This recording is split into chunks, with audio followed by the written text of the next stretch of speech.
Esas naves que usted ve ahí son el juguete de Donald Trump para amenazar a medio mundo.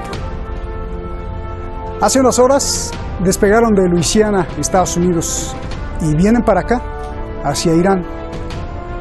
Hace unas horas Donald Trump anunció más castigos, y es que está desesperado al ver que Irán no se rinde a sus obsesiones. Irán juega fuerte las cartas nucleares. Denuncia que no puede ser que no goce de los beneficios del acuerdo nuclear y solo tenga limitaciones. Estados Unidos violó el acuerdo, Europa la cobarde del cuento y Rusia y China solo miran. Ya basta, dice Irán. Soy Roberto de la Madrid y esta noche las jugadas maestras de la crisis nuclear.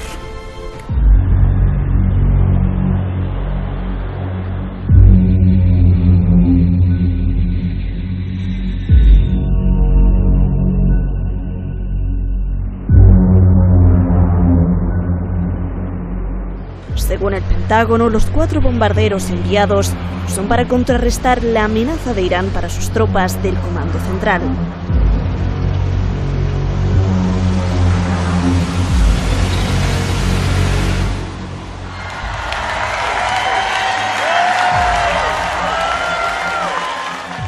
No solo lo militar, Trump anunció aún más sanciones.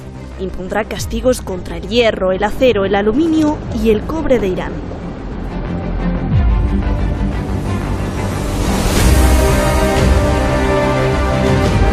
Pero Irán se defiende con inteligencia, a través del acuerdo nuclear. Denuncia la violación de Estados Unidos del pacto y la ineficacia de los otros firmantes. Por ello, el gobierno iraní anuncia la suspensión de 2 compromisos nucleares. Deja de vender agua pesada y ya no limitará sus reservas de uranio enriquecido, pero no indefinidamente, sino por un plazo de 60 días.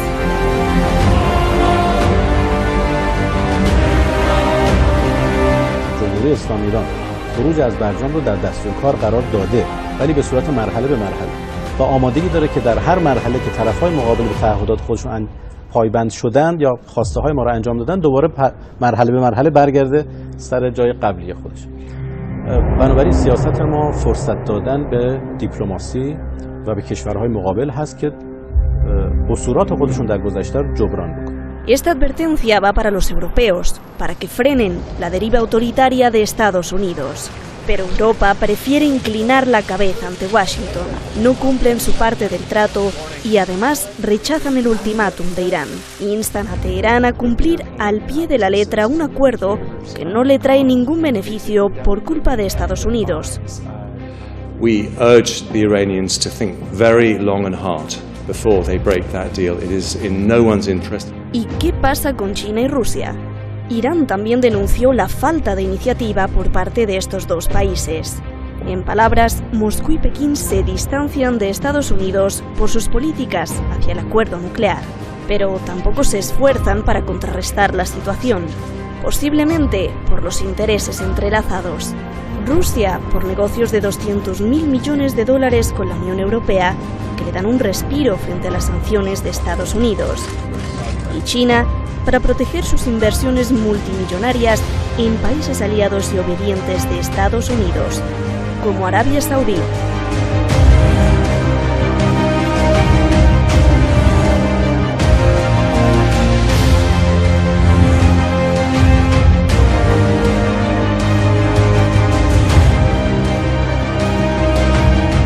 Today, we are not facing the rise of anything like Nazism, but we are facing the spread of what's sometimes called ultranationalist reactionary international, trumpeted openly by its advocates, including Steve Bannon.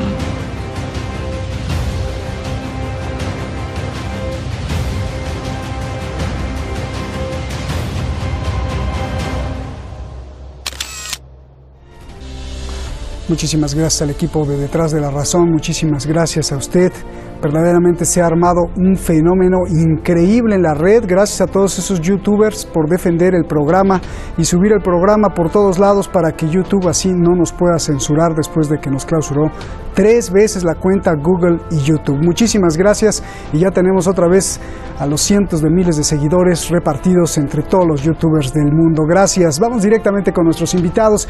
Esta noche tenemos a Juan Francisco Coloane, analista internacional allá en Chile, y Juan Antonio Aguilar, analista internacional en Madrid. Muchísimas gracias a los dos. Juan Francisco, comienzo contigo. En medio de toda la tensión, Donald Trump ahora además anuncia más sanciones contra Irán, contra el hierro, cobre, aluminio, el acero. ¿Cuál es tu reacción a todo esto? Es una reacción, la de Donald Trump, muy desesperada por recuperar hegemonía. Fundamentalmente, él está con una estrategia, yo diría, de lo una hora o nunca, particularmente por el nivel de desorden global que existe respecto al derecho internacional. No voy a dar los ejemplos que demuestran que hay un gran desorden respecto al no respeto a la Carta de Naciones Unidas y el no respeto al derecho internacional. Entonces, la tesis neoconservadora, bastante apoyada por el lobby sionista e Israel, Estados Unidos, es de la hora nunca y provocar rupturas, de manera de ver cómo continúa el proceso político internacional. Trataron de hacer con Irak en 2003 y fracasaron. Libia no lo voy a mencionar porque es una tragedia inútil para la Alianza Transatlántica, inútil para el mundo, y ustedes ven cómo quedó Argelia. Siria es más delicado porque ahí hay una disputa hegemónica, geopolítica interesante, complicada, pero también fracasaron. No era lo de Libia, que es una tragedia prácticamente risible, porque no quedó en nada prácticamente el intento neoconservador de reestructurar esa zona. Ahora, que es el plato fuerte de la recuperación de hegemonía, el plato fuerte de Israel respecto a su amenaza, el plato fuerte también en el Medio Oriente. Bien. En cuanto a los poderes regionales. Entonces, esta reacción de Trump es una reacción estrictamente política, ni siquiera es militar, porque militarmente no puede hacer absolutamente nada. Además, se está contradiciendo en su propia plataforma inicial, cuando asume el poder o cuando es candidato, que es partidario de una paridad nuclear. Ustedes se recordarán la entrevista famosa con 12 periodistas del New York Times en marzo del año en que es elegido.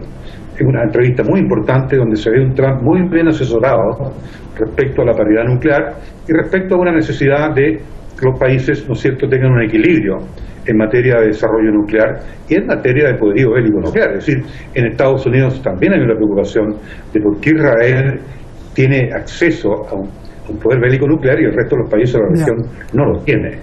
Entonces, esa es una preocupación cierta. Entonces, esto de salir del pacto es una cuestión política, es una decisión política doméstica, fundamentalmente, más que internacional en el sentido de darle el favor a Israel.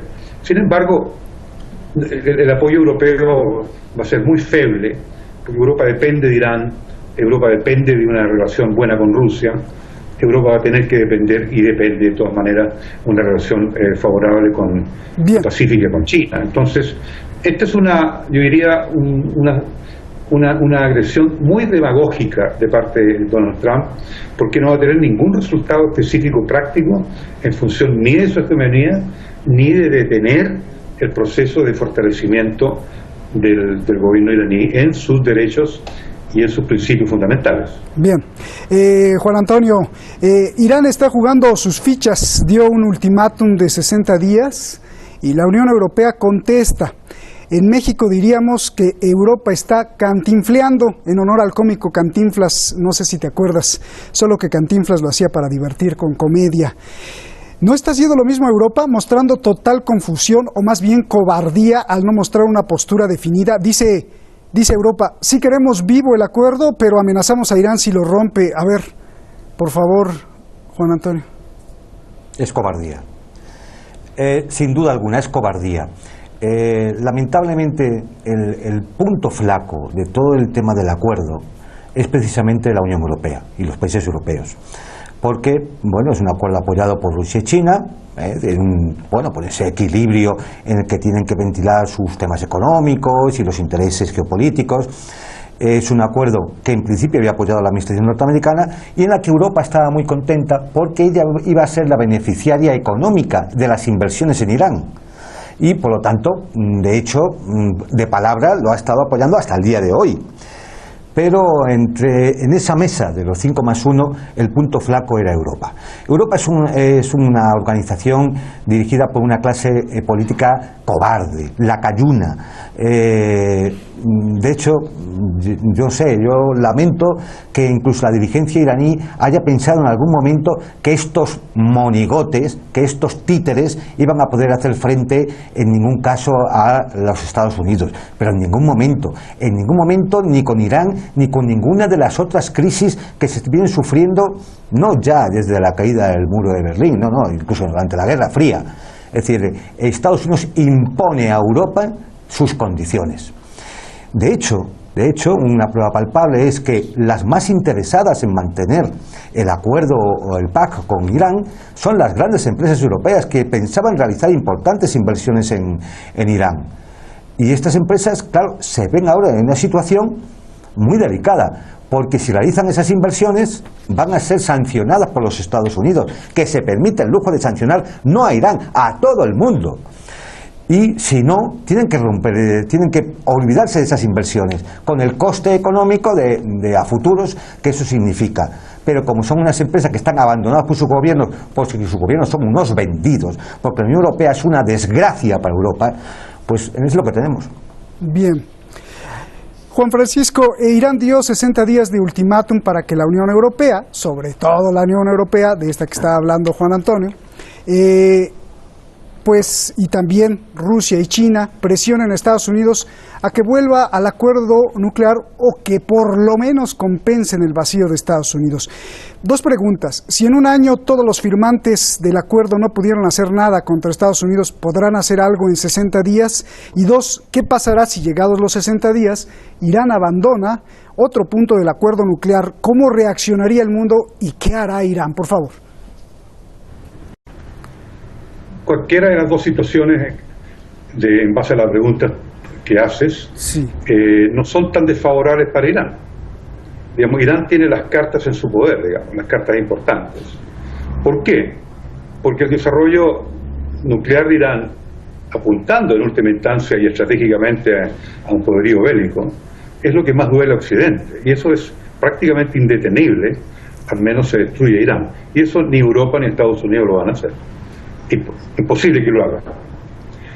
Y la segunda posibilidad de que Europa puede reaccionar, utilizando el concepto y el análisis del compañero español, yo pienso de que puede haber una reacción en 60 días. En 60 días pueden pasar muchas cosas, con Corea del Norte, con Venezuela, con Irán mismo.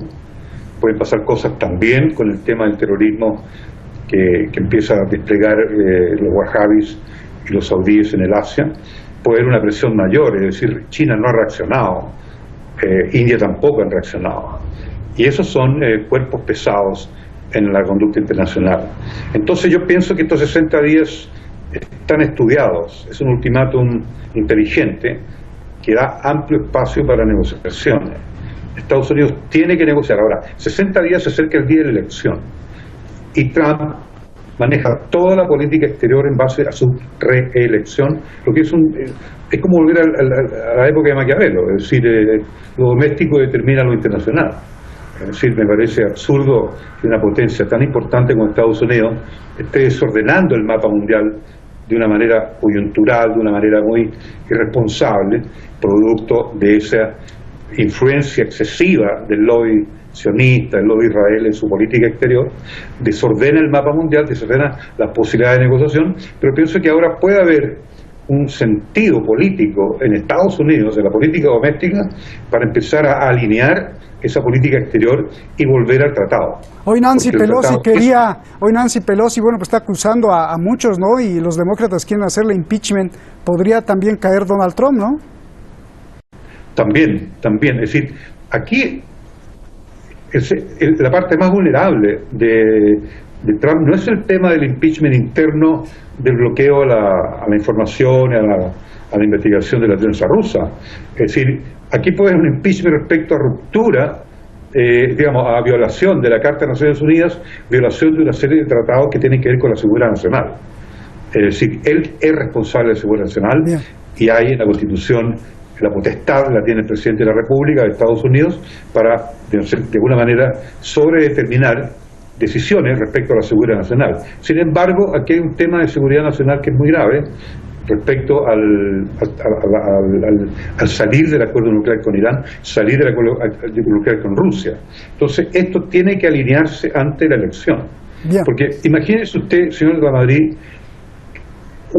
¿cuál va a ser el debate de Trump con cualquier candidato demócrata respecto a estos temas internacionales? Es decir, prácticamente van a absorber toda la agenda. Irán, Rusia, Corea, China, Palestina, Israel, Arabia. Es decir, entonces yo creo que al final la reordenación doméstica de la política interna de Estados Unidos es esencial, y creo que las cartas están con Irán. Bien. En el sentido de que esa medida iraní de decir tit for tat, ustedes se salen del tratado, yo salgo del tratado, porque me están perjudicando en forma completa, no han cumplido, y Europa, como dice el amigo español,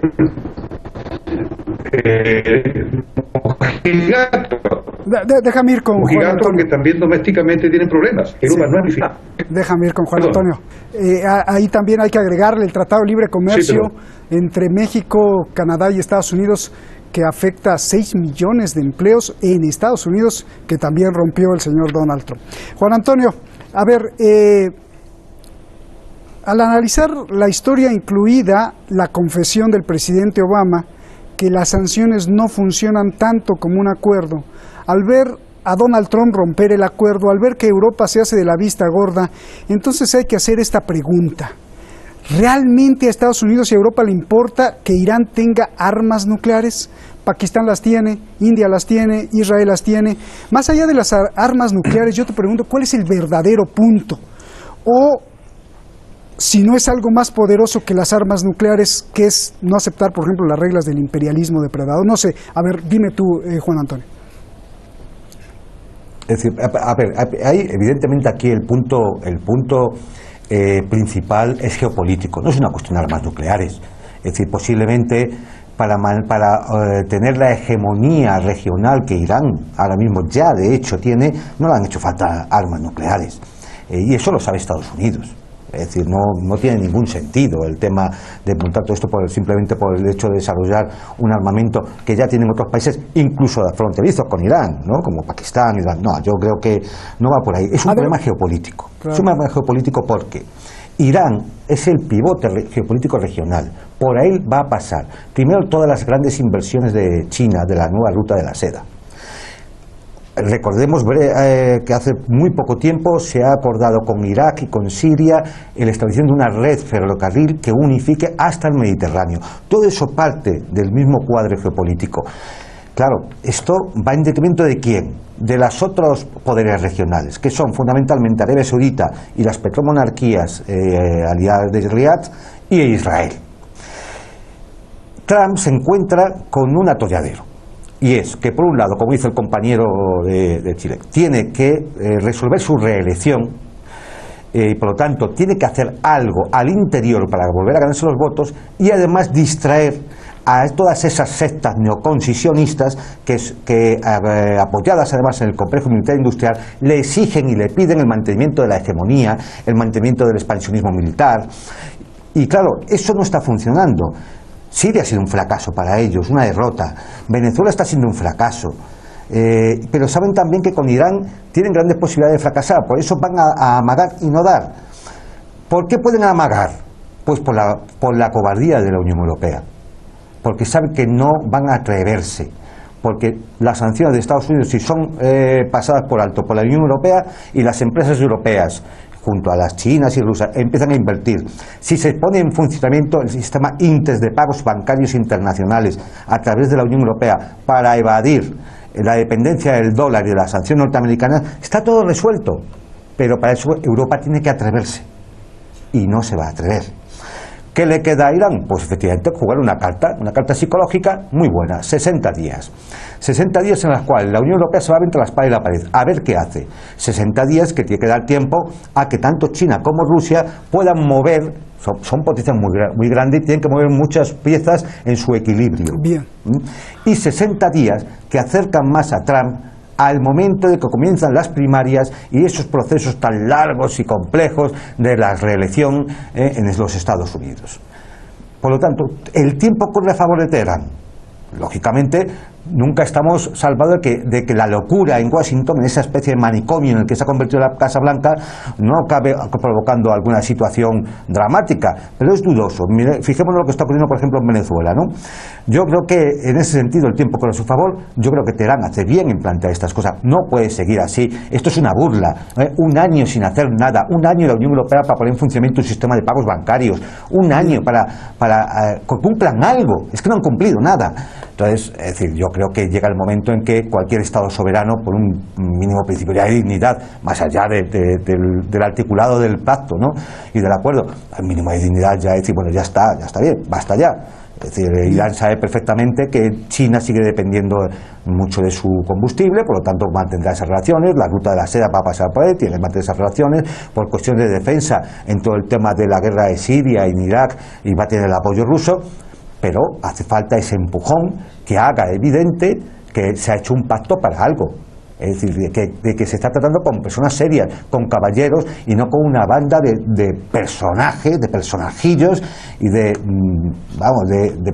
individuos que tienen muy poco valor personal y además son una ofensa a sus propios pueblos, como son los dirigentes europeos. Déjame ir con Juan Francisco. A ver, Juan Francisco, Juan Antonio tocó algo muy importante, el comercio fuera del dólar, y curiosamente Libia, Irak,